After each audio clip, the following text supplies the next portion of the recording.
correcting officers from outside. However, before I continue, let me give all the people who support the show. Let me thank my crew. I just support what friend Mr. Ryan Riviere, Mr. Michael Gustav, Mr. Dennis, all the members of the SMND, all the members of Mystic Mentors. Let me say a fantastic good morning to you. All the support us on the daily basis, all the boat boys, all the wardens who provide this service to the people of Super. Let me say a fantastic morning to you.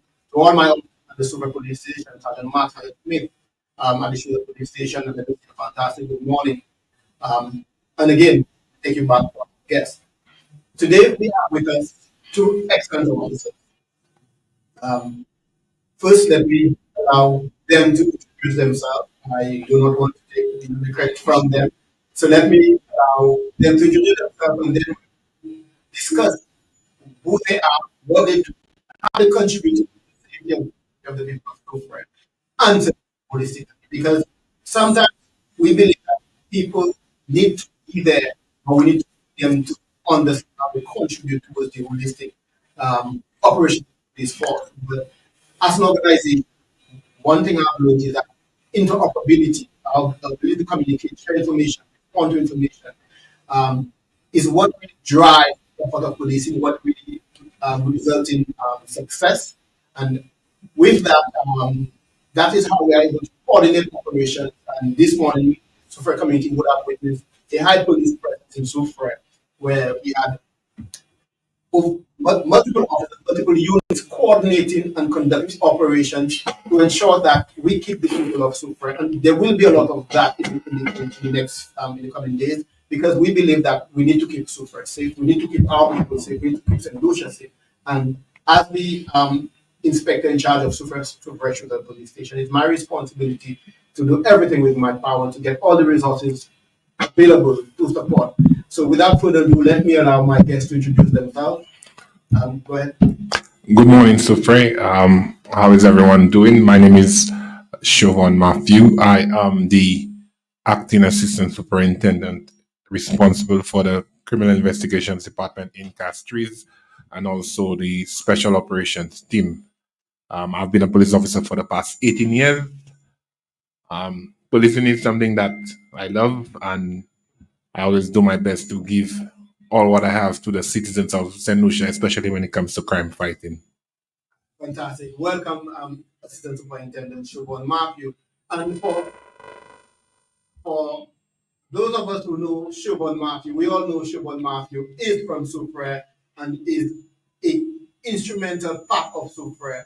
And he will go a little deeper into, who he is, what he has accomplished, some of the achievements that he has accomplished, and some of the great and fantastic work he has been doing over the years, not just for Castries, but the entire island.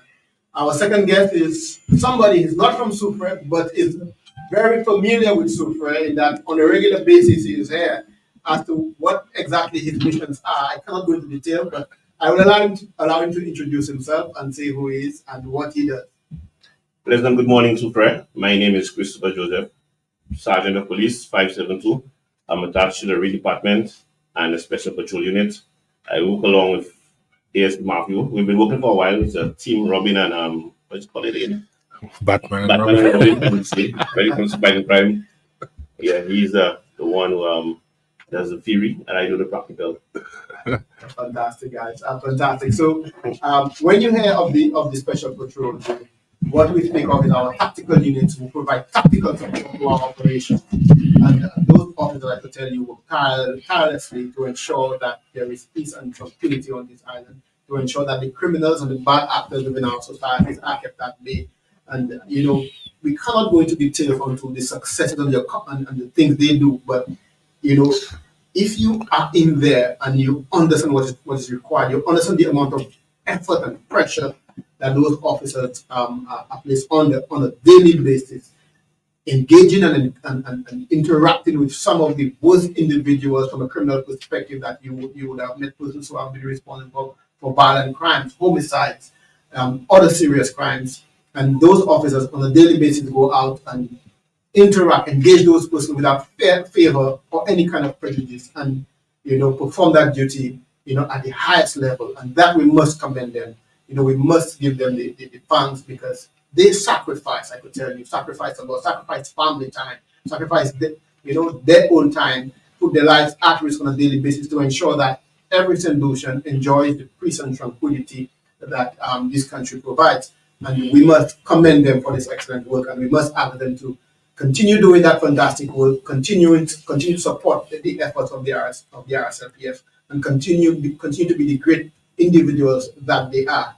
Um, ASP Matthew, just you are a Suferian Bible, so give us a little history about who Shervon Mathieu is.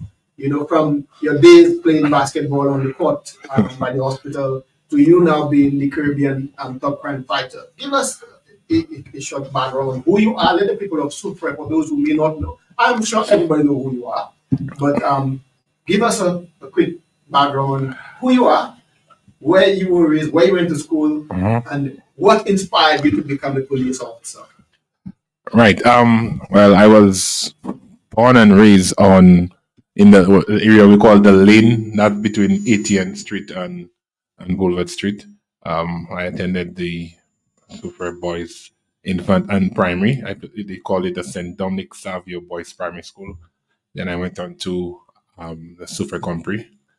And then I left school. I never got the opportunity to go to the South Louis Community College because of certain reasons. But um, at present, I'm completing my studies in criminal criminology and social sciences. Um, Policing. Why did I become a police officer? I should say I became a police officer because at the time I was looking for a job to try and help my mother. Growing up in a single parent home, it's always rough, and I saw how hard my mother took it, and I wanted to be there to assist her. So I tried many times to get into the rank and file of the RSLPF, but I failed tremendously. Notwithstanding the fact that I played basketball almost every day, but I couldn't cut it when it came to the physical aspect. And I remember it was a Thursday afternoon. Former Deputy Commissioner Mr. Errol Alexander was driving past my home. At that time, we lived at the end of we lived on Boulevard Street. That's right next to where Cornell lives. And she stopped him and she was like, why you don't give my son a job? And he was like, okay, we have a special police constable's course starting in about a week's time. You could send him to me. At that time, I had just gotten a job at the Le Sport Hotel in Castries. Um, I was working at the health fund, or should I? I was a steward, washing dishes. Yeah, and Mr. Alexander gave me that opportunity to become a police officer. I remember I got a lot of support from Ally, Aloysius Sylvester. He was one of those who was always encouraging me to, Spike, man, you could do it, man, you could. And I keep on telling him that, the physical, But I tried again. Mr. Alexander saw it in me, and I believe he made a good decision to get me into the police force. And I don't think I have disappointed him one bit. That's such a fantastic story. At the end of the day, you having that passion to want to become a police officer, and trying your best. And so tell me, because you said you tried multiple times, was it always something you wanted to do, or is it that My choice. you felt that this was the easiest opportunity to be able to provide that support? I wanted to become a police officer. I believe if I have to be reborn again, I would still choose policing, but I would probably this time try my best to enter with higher education, probably an associate's degree, or something like that, because we see how the world is going right now. If you don't have a degree, you will not get promoted. So that's the reason why everybody's rushing out there trying to get their degrees and stuff like that. So policing is something that I really wanted to do. And I'll always say there are wonderful police officers in the organization. It's just that sometimes we carry this thing on our shoulder that everybody believes that police officers are womanizers and they drink a lot and they Yeah. yeah, but it's not always that case. We have good officers out there. Fantastic. Yeah. Um, Mr. Christopher, it's your turn now. Tell us, give you a short background of who Christopher Joseph is, aka the Danger Mouse. And tell us a little bit about you, where you're from, um, how you joined, and what inspired you to become a police officer. Well, I was born in a martial community. I left martial community at 8 years. I went to Monitor. I spent most of my time at Monitor. Well, Monitor is a hotspot. I lived up in a crime infested community. We had robberies. We had every week. We had homicide, break-ins. Robberies every day. So I decided I want to make a difference. I want to contribute to the reduction of crime in the community.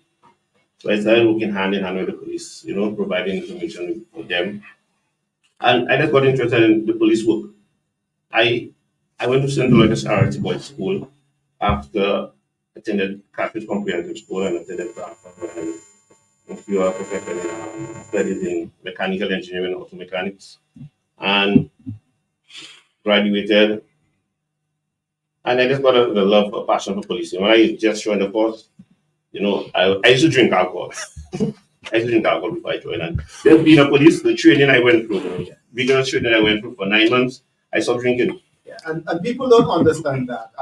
I always say that the police training academy, the police training is instrumental in developing a holistic police officer. What I believe it does, it disciplinarizes you in that when when I say disciplinarize, I mean it makes you think different, makes you act different. It makes you be able to control your temper better. We Because get more 6 months of having an instructor, every single day, directing you and telling you what to do, and you now having to be able to take the pressures of that makes you better able to deal with the public when you and when you are confronted with an individual who is aggressive and who is disrespectful and the people, some people who are not, responsive to your instructions. You must be that patient, and that is what makes a police officer. And I always support that every police officer must go through the police training because it prepares you for what to expect out there. Because you will be challenged as a police officer. You will face, hostility. You will face the criticism, and that training, that the drills aspect of it, the waking up early in the morning and doing the fatigues and the muster parade where everything must be coordinated, everything must be timely, everything must be done to a certain standard. That now transitions you from just an ordinary individual to a police officer. So everything from that day on, everything you do must follow a similar path and a similar step. And I'm happy to hear that you said the police force, when you join, you stop drinking alcohol. Because most people get the perception that when you join the police force, you drink alcohol. And in my experience, I could tell you the work is a very stressful one. And it's one that could direct or lead you in that direction if you are not strong. And for you to say that you stop, it means that you're passionate about your work and that you have very strong will as an individual. So let me commend you on that, Sergeant Christopher. He stopped drinking alcohol, but he plays dominoes now. He plays dominoes, which is very good. Which is very good. Which means he's keeping his brain active, which is fantastic. So Shervon Mathieu, we all knew you as Spike back in the day, and again, every time I see you, because I am from Sufre, I grew up, I went to Sufre Concrete, we interacted at some point, and just seeing you coming from this humble individual to now being who you are, tell us about your journey from the time you joined your organization. Boy, joining the organization, I moved to Castries and I barely knew anyone in Castries. That's when I met Christopher. I had an aunt. I used to live by her. She's deceased now. Then I got my own place. But the reason why I'm mentioning his name is that I started living close to his home, and I bought a car. I remember buying a car, and that's from that day I noticed how the crime rate was really serious. In the city of Castries. Unlike Sufre, you could probably leave your house open. Some of them are not breaking into it. You might leave your car open. when I moved close to his home, I got an apartment and I bought a car and my music played. I was going up, up and say towards Monday. Though. When I woke up in the morning, my entire system was gone. So I was calling. I was like what's going on? It was like, boy, that's how it is. I mean, in Castries. So I had the apartment. I had him. I gave him a key to stay at the apartment, and they keep on breaking into the apartment. I was like, I'm a police officer, and persons are breaking into my apartment. The apartment got broken into like seven times, and that's when I say, you know what, boy, this crime thing in Castries is very, very serious. And if you know the police officer who has a mind frame that you want to go out there and fight crime, especially in the north of the island, trust me, it'll send you crazy. Yeah. So I got um I was working at the CID and every day and all these reports and these homicides and all these things and that has put us in a mind frame that what we have to try and help the citizens of the country because who will they turn to if it's not the police. All right, and that's why we always have to try our best to help those persons especially when they become victims of crime because you too could be a victim of crime and you will want the police to help you. Yeah, so this is what drives me every day, going out there helping people. And he as well is one of the persons that if you call him for assistance in anything, he'll always try his best, to help you. Yeah. So, Christopher, you and Matthew, you say you are both members of this special patrol tactical team. Could you give us some insight on, not going into much detail, on some of the work that you guys do? Some of the interactions, the support that you provide. Because, I am recording. like you said, Mr. ASP Matthew, that policing is not a job; it's a vocation. Mhm. You must have the passion, you must have the commitment, you must have the love for it because every day to be dealing with so much negative energy. And when I speak of negative energy, you have people coming to lay their problems on your shoulder as a police officer. The house was broken into, a child was sexually assaulted, a parent crying over the death of his or her child. That is a lot of negative energy that if you are not prepared mentally, physically, and psychologically, you will crumble as an individual. And it's not a job. If you're in for a job, you will not provide that kind of customer service, that kind of assistance to the public. And I'm happy to say that that this is what drives you, the willingness to support and to assist. So, like I said, tell us about some of the work that you do, San Christopher. Well, first of all, I want to say hello to my team. I love my team to my heart. Those guys give their all every day. Doesn't matter rain, sunshine, or even snow. But we're out there doing it. The team comprises of 17 individuals, and most of them have experience in patrol. Most of the guys I've worked with for a couple of years, and most of them are newcomers. We actually train them. The team is like, you would say, a responsive team. We respond to crime, we respond to any reports as it comes. We do a lot of patrols, target patrols, intel gathering, and we execute. House searches. House searches. You understand? We're starting to come if Soufrière, we have realized the criminal activities increasing in Soufrière, we're going to target Soufrière. We realize we target any community in crime rate is increasing, they're going to see us. Fantastic. Let me say good morning to everyone joining us on the live. We have Tekla Rennie saying good morning. We have Eudoxia Gangadin Joe saying good morning and saying hello to you, Shervon. Good morning, Eudoxia. We welcome everybody. Share your comments, share your concerns, support the officers. Call if you have any concerns. This show is one that's interactive, is one where we want to provide answers and solutions to the concerns and problems that the people have. So you are free to call or send a message by the live or WhatsApp, and then we are guaranteed to try to give you a response that we believe is best fitting to your problem. Yes, Matthew, you were successful in one of the biggest police awards in the region, which is the Caribbean Top Crime Fighter. Tell us, how were you able to move from Shervon Matthew, aka Spike, to the Caribbean Top Crime Fighter? All right. Winning that award, I I didn't do it on my own. As anything else, you know, since I was the most, I will not say most senior because there are persons who worked with me who have more service than me, but I was the highest ranking officer. I was the one who strategized, those operations, so I was given the opportunity by the high rank of the police force. My name was submitted with a short biography, and we went into the competition and I was successful. But like I said in Trinidad when I won that award, I didn't do it on my own because if it wasn't for people like him, we have Shane Paul, who I worked with at Grosley, and all the other officers, because I cannot go and search a house on my own. I cannot go and stop a vehicle and search it on my own.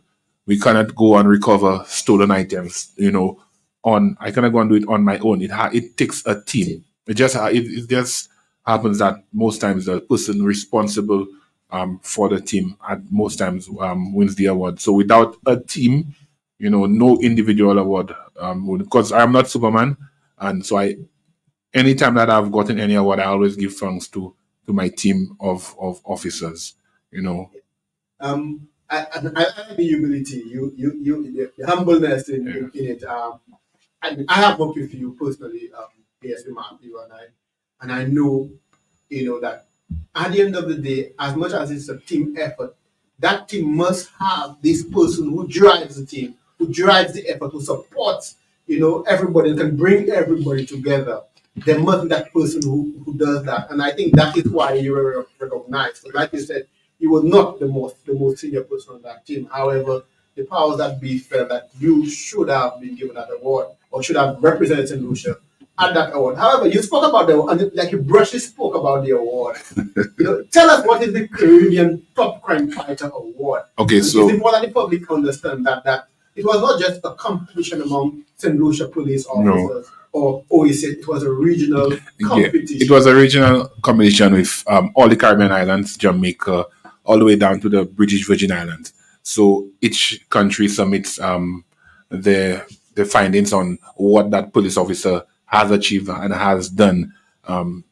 The My application, it had both crime fighting and community policing because still go out there and I do the different talks to the different business places on crime safety as it is.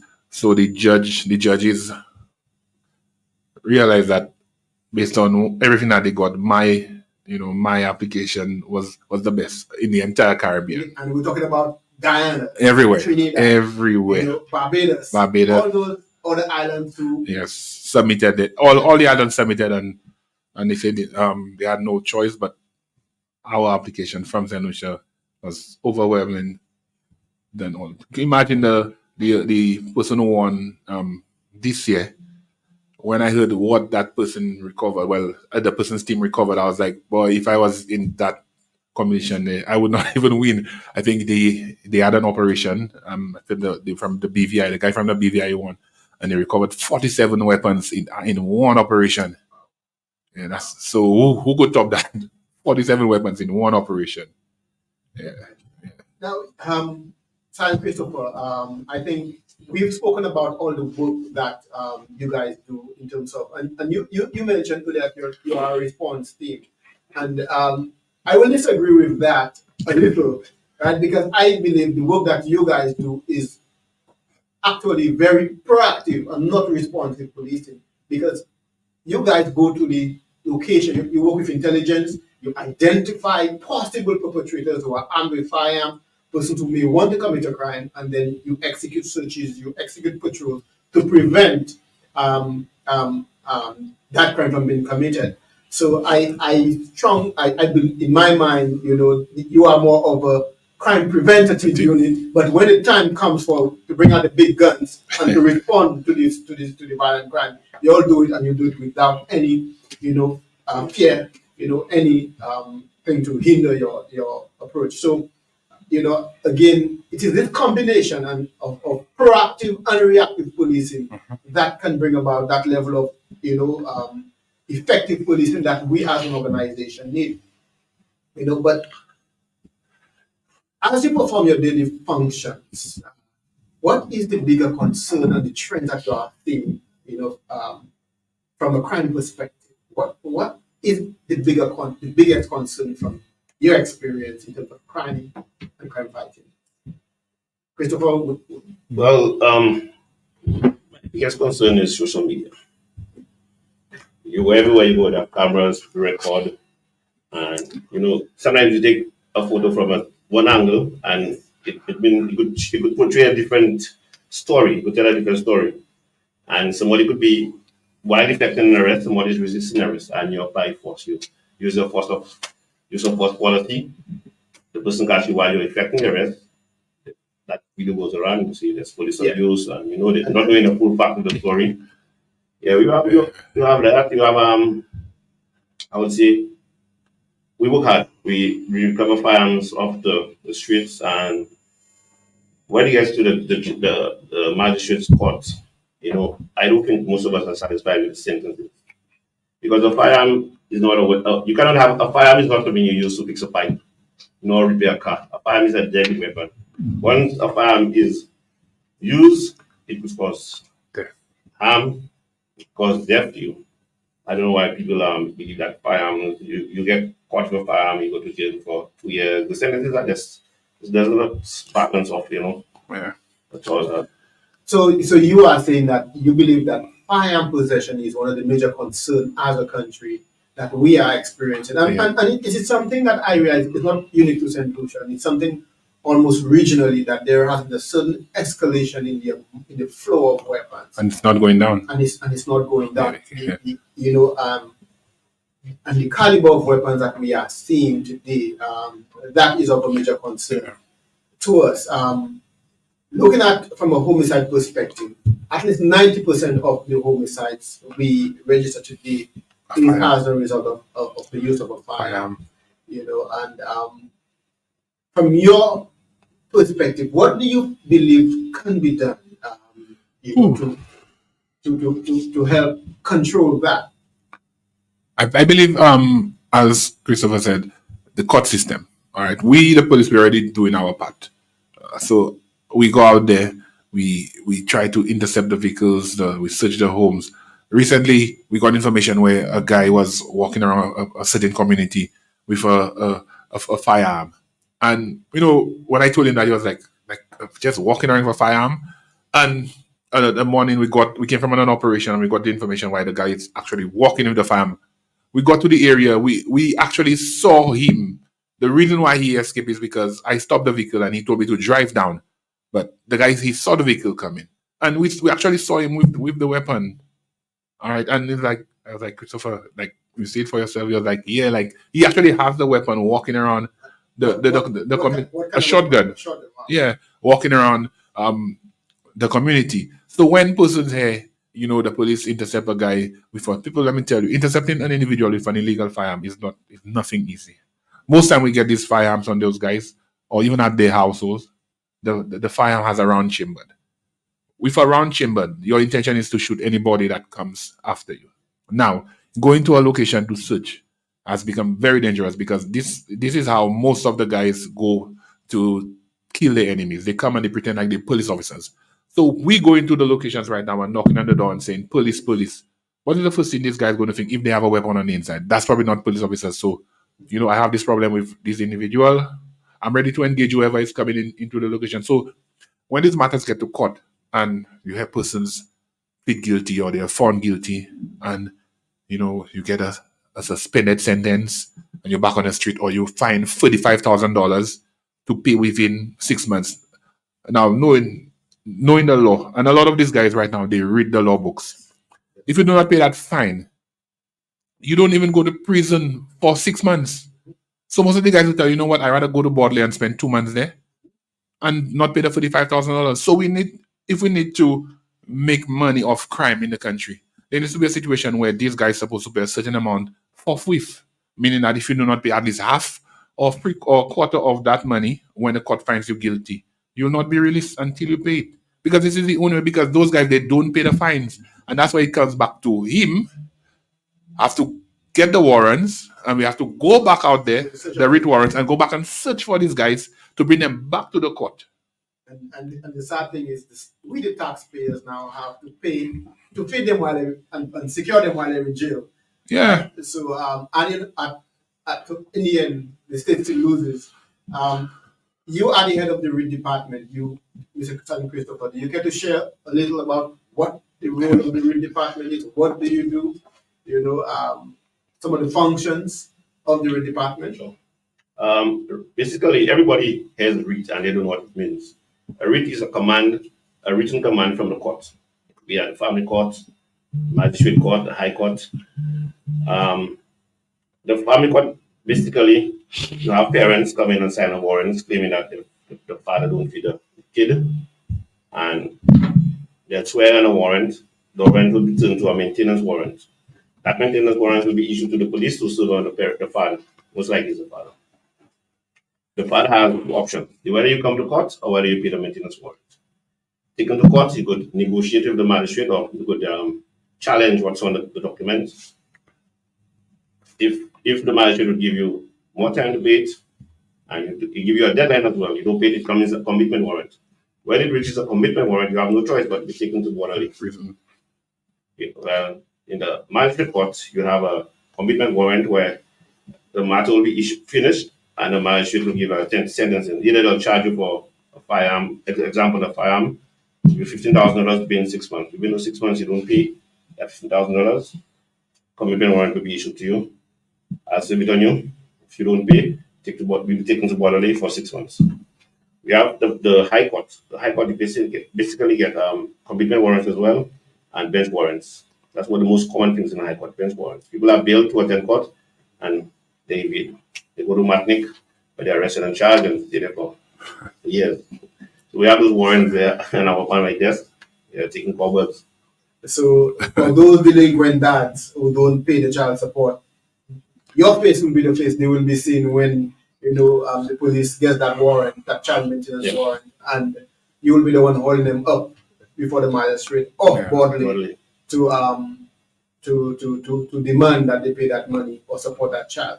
From the maintenance warrant perspective, I want some clarification on that. If you clarify, when a commitment warrant is served upon a father for being delinquent and not supporting that child, when that father is brought up to, or if the magistrate has given an order for him to be escorted to bodily, does that amount, is it cleared? No, it's not cleared. So it remains. It remains. It remains. So even after that, so basically, his term at the prison would be because of the defiance to the order of the court, and not that he is no longer responsible for paying that money towards the child. So for the parents, for the fathers, and some mothers who believe that you ain't going to support your child and you go spend 6 months bodily. When you come back, that money, whether it's $5,000 or $10,000, is still there. That child still needs to be fed, and it is your response. And if you don't pay, Christopher will be back for you, right, and take you right back to Broadway to pay that money. So I mean, it is important that that we support, because again, we look at the cycle of crime and here's the Matthew. Because when you look at those persons who you interact with on a daily basis, do you believe it's a case where they are raised in a household where they didn't have the support of one or both of the parent, and as a result they were influenced into the behavior and practices of criminality? What have you seen from okay, a lot of the problem we face now with a lot of those I'll not use say criminals, perpetrators of crime, is just societal issues. Raising up in a household where most times there's a single parent. That parent is out working. He or she doesn't even have a chance to check to see what his or her son is doing. Now, those young boys, they gravitate towards the ghettos where they feel more loved. They say, you know what, if I go down by Grass Street, or if I go down to Wilton's Yard, or if I go down to Marshall, or if I go down to Marigo, these guys are there. They they will probably cook food and give me, and they feel more welcome. They feel more loved. So hence the reason why those guys now take those young boys and send them out there and commit those crimes. Now we have another issue with this Children and Young Persons Act. which is major issue right now. A lot of those young boys, they commit the murders, they commit the crimes. And under this act, if you, as a 17-year-old, or if you go to prison at 17 or 18, I feel it's under 18, you cannot spend more than 3 years in prison. Two of the individuals was recently killed were in prison for murder, but they went there as juveniles and they had to be released back into the system. And what did they do? They continued committing crime. But it so happened that they climbed the wrong tree and they were killed. So it starts off with a lot of the juvenile offenses from school, secondary school, going out there. And that is what we see because the gang leaders, the drug dealers, they will use the naivety of those young boys, persons, yeah. right? That those persons who are craving the attention Uh-huh. and to be part of a group because they don't get at At home, home. they don't get from the family. Yeah. They will bring knowing that hey, if I give him a gun, I could program him like this. I program that man to do a hit, right? And those young individuals, because of how naive they are, don't even think before they for them, it's about, hey, I'm part of this family and I will do anything for this family. Yeah. I have to make my name. I have to make my name, Yeah. I have to gain the trust and respect of the boss. Yeah. And as a result now, we have all those violent crimes happening where those individuals don't even care. They would go to and they would identify the target and they don't even care Who's there? about who else is there. And the target is there and they're going and execute that shooting that they were tasked with. And that is where you see innocent persons, become victim of crimes, because of that level of naivety from the young people. Um, we had it, yes. Right. So he said, you see, well, when the juveniles or young individuals are brought back into society, you see them re-entering the system. So does that mean, as our correctional Facility. that something is lacking? Because they're supposed to be reintegrated into society. Supposed to. And that is why the name or the prison was changed from a prison To a correctional correctional facility. The objective is for there to be rehabilitation of those individuals. And I believe, from my observation, there are attempts being made at rehabilitation, and there are those who have been rehabilitated. You have those who went in there and did their CXCs and come back with some, excellent grades. They have those who have been able to try, different skills, and they come back and they are, contributing holistically to society. However, you have those that will not, unfortunately, be rehabilitated, and then now they fall back into, and that is what we need to try to avoid and try to work towards. See how best we could try to avoid them going back into the prisons and not reoffending. Inspector, the prison is a problem. And Christopher will tell you about that. Because every day, all the time, he always speaks about why they're not blocking or jamming the lines from the prison. Because a lot of and he could tell you, a lot of some of the crime that is happening, information, it comes from the prison, and that's why it starts. Make a call, kill the witness, do this. Even scams are coming from the prison. And that's something we need to speak about. I think I need to devote a special show for that in terms of those comes we are getting. Yeah. Persons calling you and telling you, hey, I am X and I am Y and I want your help, and can you send top up or can you send money? And then they begin to threaten and literally extort money from other people. And the sad thing is, I see so many people falling for that.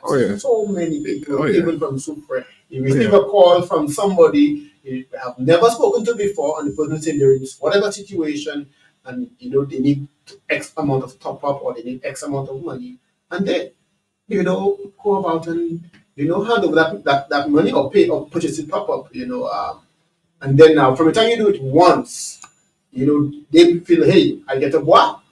So they continue to try to extort that, and they begin to threaten you and extract money. So I would encourage the public that if you get any calls from anybody you know asking and identifying themselves as, whether it's the Pope, Tell them, hey, I have no business with the Pope. Unfortunately, I can't assist you. And if you just have to block the number, just block the number so that that person doesn't continue to call you. You know, but we're speaking of gun violence. AFA Matthew. I mean, um, it is a problem. And again, how do we try to move our young people away from the gun and the gun culture? What can be done? Because, like we said, the young people, what we have now is a lot of young people being raised in single parent family, right? Where there's the mom or the dad out hustling, making that dollar to provide them with the basic needs. And then now, as parents, since you're not there to give them the love and affection, we spoil them with certain things. So we give them the tablets, we give them the phones, we give them the video games, and all what happens is that they are introduced to this gun and gun culture, where they now, watch the music videos, they play the video games, and they get the thrill and excitement of The dressing, get rich fast, get rich quick kind of, attitude. How can we change that as a society, as a police force? Mr. Christopher, I saw you. Well, Inspector, the main issue that's affecting us right now is the importation of firearms. Without this, that's the first step we need to take. Importation of firearms. We need to secure our ports. I recall firearms have been coming to Senator from since 2009. We got the first interception in a barrel for conflicts box 2009, and it's never stopped. We need to put scanners. We need scanners that work. We need dogs. We need cameras. We need proper cameras at our ports. If we cannot secure our ports, we cannot fight head to head with this guns coming to our ports. I remember when I joined the organization not too long ago, because I ain't too old, I ain't too old. When I joined, St. Lucia used to get its firearms from either Venezuela or Martinique, and that used to be them old Ruger pistols. Or but now we're selling to Martinique. But now what we've seen is that we are actually the one selling firearms to Martinique, and we're shipping guns to Venezuela for drugs. And so it just clearly shows that there is this proliferation of weapons in our country that must be addressed. And if the power that we don't understand the significance and the impact this can have on our long-term survival as a country, then at the end of the day, we will just continue to go down that road of societal decay. So it is important, and I'm happy that the RSLPF now has reinvested in a canine unit to support that kind of effort. I think it is a fantastic venture. I hope it is built upon, because one dog is not enough. And I look forward to seeing that it's been built upon, and that we can have that level of effectiveness at our ports to be able to take those illegal weapons coming in. So again, I welcome the effort. He spoke on. Is that called? Oh. Yeah. We have a caller coming. Hello, good day. Hello, can you hear me? Hello? Okay. Well, you can always call back.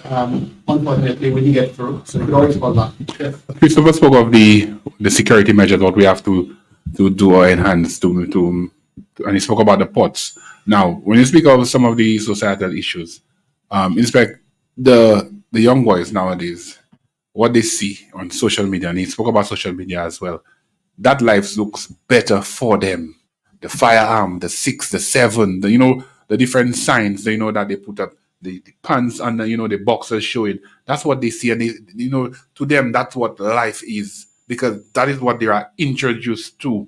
Gone are the days where we had the cadet corps at the different schools. I remember Sufra Compre had a cadet, very vibrant. We have the competitions, the football, the basketball, the cricket competitions, where you used to find more young persons getting involved. All right. Name me one young person right now, you'll probably be, you say, okay, boy, there's this team or there's this young boy who has a lot of progress that we could see, becoming the next Gillian Alfred, or the next, I could even say the next Michael Jordan or one of these persons, you know. We have another caller. We have a caller on the line. Come in. Hello, good day. Welcome to Police Forum. Hello, good day.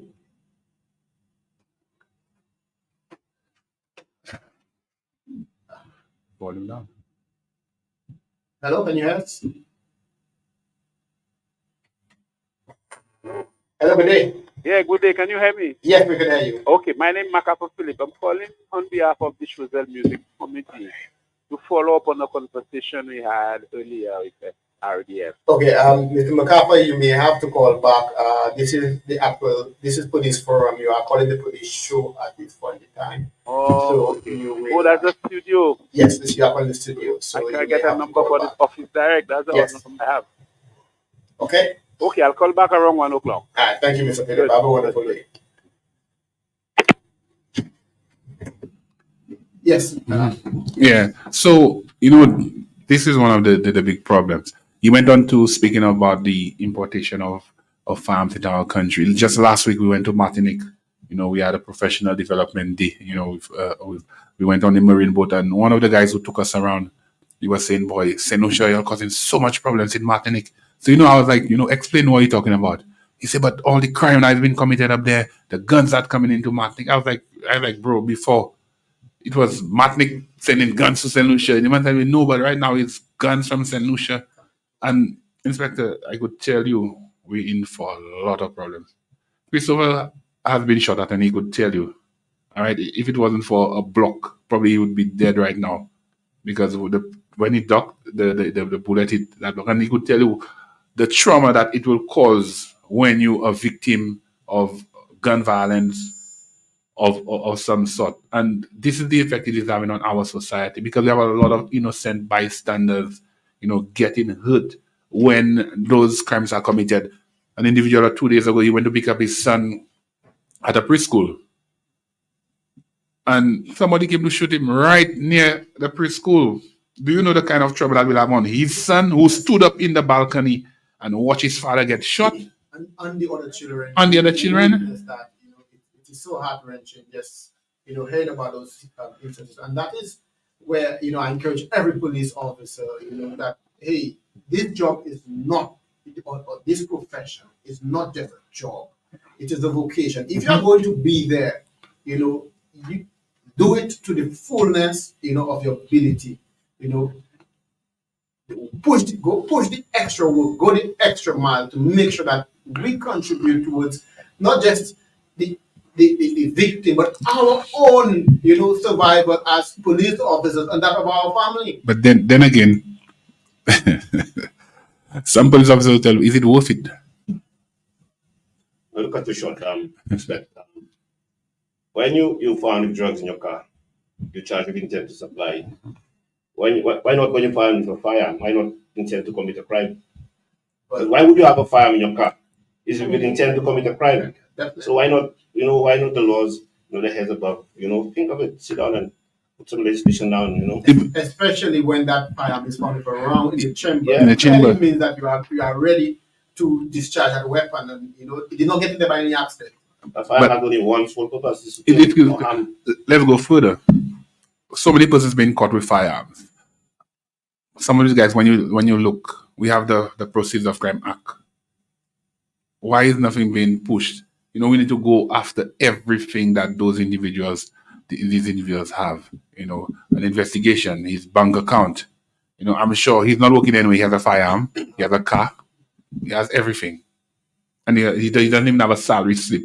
We have the laws. Let's use the laws, because what he'll tell you, okay, yeah, a firearm, I get fined, I pay that fine, I'm back. And I agree with you, and that's where we speak about interoperability. One of the concerns I've had when you hear the term law enforcement, everybody point the fingers at the police as if this is the only organization charged with law enforcement in this country. But when you speak of law enforcement, it's every department responsible for enforcing the laws of this country. So whether it be customs department, whether it be the Inland Revenue Department, they are all law enforcement, and there must be this collaborated effort, to fight crime and to ensure that perpetrators of crime are held accountable for the crimes. So I agree with you. I agree that there must be a greater involvement of the financial intelligence unit, Yeah. the FIU, the FIA, in when those persons are arrested with an illegally imported firearm. One, there must be a custom investigation. How did you import this weapon in this country without declaring to the custom authority? So you have breached the custom act. You know. Secondly, the FIA under the proceeds of crime. How were you able to acquire that firearm? You paid for it, right? With money. So which means you had to loan the money to somebody for that weapon to get there. So why not look at all those avenues? So at the end of the day, we don't just charge you for possession, but we charge you for money laundering, we charge you for custom violation on every other offense that you know you have committed in the process of acquiring this weapon. So I totally agree with you. Let me say good morning to Ismaila Henry. Good morning, Ismaila. Let me say good morning to Biggs Dennis, who are joining us on the live again. I like everyone to make a contribution, ask questions, ask anything that you believe that you want an answer. We have two fantastic guests. My guests are ASP Shervon Mathieu and Sergeant 572 Christopher Joseph, from the Special Patrol Unit, who are here to enlighten us on some of the work they have been doing, the excellent work they have been doing in supporting and protecting every St. Lucian on the island. We had a situation on Saturday where the police engaged, a vehicle, and as a result, an individual, succumbed. Um, and what is your take on? And we saw a number of videos on the behavior and reaction of persons. What is your take on that, Matthew? Let's not even talk about the shooting. Let's talk about the behavior of the citizens. Yes, Inspector Rene, we experience this thing every time we out there doing patrol, stopping vehicles and searching it. There is so much negativity out there from the citizens of St. Lucia. Okay, those who are very much anti-police. They do not know what is going on, but they would come and start calling the police dogs and all kind of names and corrupt and whatever. Those persons benefit from these crimes. This is why they bashing the police. You don't hear the responsible citizens bashing the police. Those who are bashing the police are those who are benefiting from any kind of crime. It could be fraud, it could be gun violence, it could be drugs. They benefiting from it. This is why they bashing the police. There was so much negativity going all around on Facebook about they will kill the police, how the police killing the man, and then they're going to retaliate. But nobody is speaking about the weapon that was recovered in the vehicle. Nobody is speaking about this individual was on bail for murder. The operation that led this man to going into prison was our operation, where we searched his home and recovered an illegal weapon. A guy for a murder in Soufre. That was a murder at the bus terminal. That guy was hiding at his home. The kidnapping and raping of a police officer's daughter. Okay? That morning, 8 of them were arrested. 8 of them were charged for firearm. 3 of them were charged for kidnapping and rape. 1 was charged for murder. He was charged for possession of firearm, possession of ammunition. All 8 of them were charged for handling stolen goods because the young lady's jewelry was at the house. His girlfriend was wearing the young girl's ring. If I have to go further, you're not hearing them talking about that, but they'll talk about bashing the police. Those guys are criminals. That's what they are. They're nothing good. They're criminals. And persons who go about the police doing the work. When the crime affects them, okay, the same persons who bash the police, say they get to their home and notice that the house is burglarized. What they will do? Call the police. Say the police does nothing for them. What they'll go and do? Officer, I come and make a report, you did nothing for him, but you all are the same ones who are bashing the police. Persons have to allow the police to do their jobs because crime is affecting us. God alone knows that one day this crime will affect our tourism economy. That is why it is important. It's important. We need to take it. We need to take care of it right now.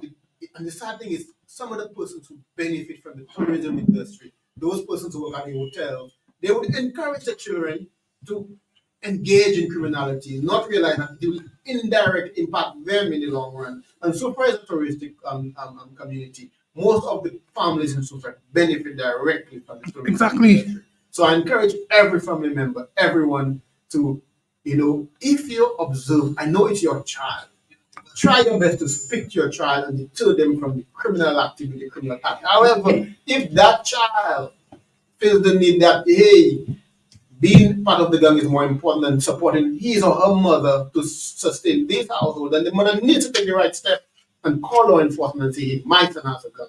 A gun. My son is a member of a gun. My son was involved in this crime. My son was involved in this boat yacht breaking. My son was involved in this robbery. Because at the end of the day, if the tourism product is damaged, then your bottom dollar will be impacted, and you now will now cry foul, with everybody but yourself as a parent who failed to take part and to take the proactive measure to tell your son to, hey, get out of this lifestyle and support your parents. Guys, wow, it's already past, but 10 minutes past 11, which is the end of our time. Any last words? The other well, not a question, a suggestion. Suggestion.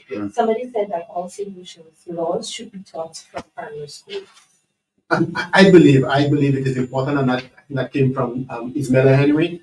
Again, well, there should be an introduction to criminal justice, or the criminal justice, so that people understand, the do's and don'ts, as people, because we always preach that ignorance of the law is not an excuse. But if we can sensitize them, educate them, I am certainly sure that they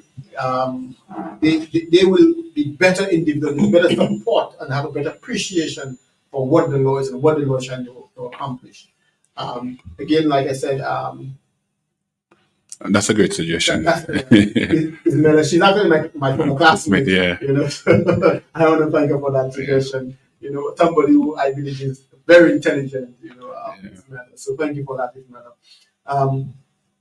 Any last words, Christopher? Well, something I forgot. Traffic tickets. Make sure you pay your traffic tickets. The fine will be double. The warrants. Yeah. Yes. Traffic warrant, the ticket is double. You get fined $250. When the warrant comes out, it's $500. So remember to pay your tickets, your traffic tickets. Definitely. There has been this rumor that, as you all know, we will be hosting Carnival this weekend.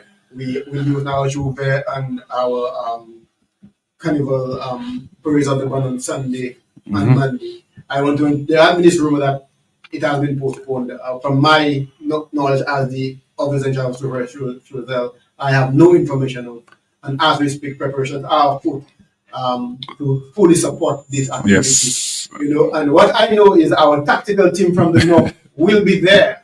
Our black squad from the north will be there. So anybody who believes they will attempt to be a disruptor to this event, they will be dealt with appropriately. And strict protocols will be in place when nobody wearing face mask.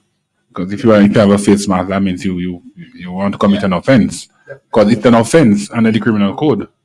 All right. If you have a face mask, there's an offense called preparation for the commission of an offense. Any person who has any face mask or carries any machete, any knife, anything like that.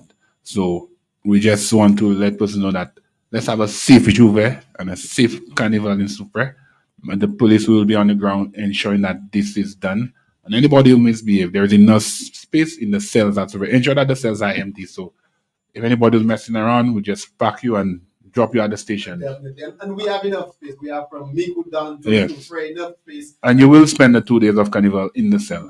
So we encourage everybody, if you're going to come and have fun, come enjoy the carnival spectacular, support the Supre product, because our carnival have become, one of the staple carnival products on this island.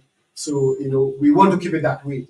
We ask everybody to come support this activity. Last week I spoke about the traffic plan, where the routes and where the traffic will be coordinated. So we ask everybody to follow the traffic rules. There may be some slight, hindrances and interruptions, but we ask everyone to be patient and to support this activity. So it has been Matthew, Tony Christopher. Thank you so very much for joining us No on this problem. show. There's so much to talk about, Yeah. So We'll come back. I definitely will come back. Like I say, I'm trying to bring it back to Super Mr. Matthew. So we welcome you back. Let me thank everyone for joining us. All our viewers from both local and overseas, thanks for joining us, and we look forward. Let's look forward to the, and especially those on the radio. Also, I know everybody in Super is listening. And I know I will be getting the feedback when I walk the streets of Super. Great show, fantastic show. I thank you all. However, you could always call in and say that, so that everybody could hear that you guys are listening. So again, we ask everybody to support the police, support police forum, support the super police in the crime fighting efforts. If you have information, we have the 555 tip line. Call in, and I could guarantee your information will remain anonymous. No one will know who you are and what. And I could guarantee you that there will be somebody to respond to your information. I am, as the inspector, I am always available, and I have an open door policy. Anybody who has any information that they want to share, don't hesitate to contact me at the police station, and I can guarantee that all efforts will be made to support your or provide a response to your request. So once again, guys, thank you very much. This is the end of our show. Akim Phillips, best inspector, ASP Matthew, and also and also you, Inspector Reddy. So you get big up ASP Matthew. So let me thank everyone for joining us. It was a fantastic show. Looking forward to the next police forum next Friday. God willing. Thank God. We are.